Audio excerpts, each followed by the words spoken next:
இன்றைக்கி என்ன பார்க்கலாம் நாங்கள் பெப்பர் சிக்கன் தாங்க பார்க்க போகிறோம். வச்சுக்கலாம் கொஞ்சம் வெங்காயம் போட்டுக்கணும்.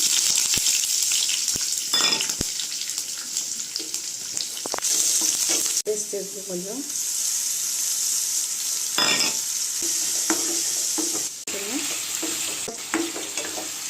கிண்டி விட்டு நல்லா கொஞ்சம் மூடி போட்டுக்கோங்க. கொஞ்சம் நேரம் ஆகட்டுங்க.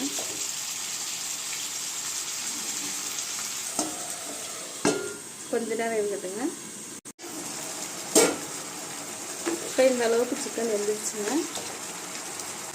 அடுத்து சேர்த்துக்கலாங்க. பெப்பர் தாங்க இருக்குது மெயின். இப்போ கொஞ்சமாக தண்ணி ஊற்றிக்கோங்க. தண்ணி ஊற்றிட்டு நல்லா கிண்டி விட்டுருங்க. இப்போ பெப்பர் சிக்கன் ரெடி ஆயிடுச்சுங்க. அவ்வளோதாங்க. அடுப்பு ஆஃப் பண்ணிடலாம்.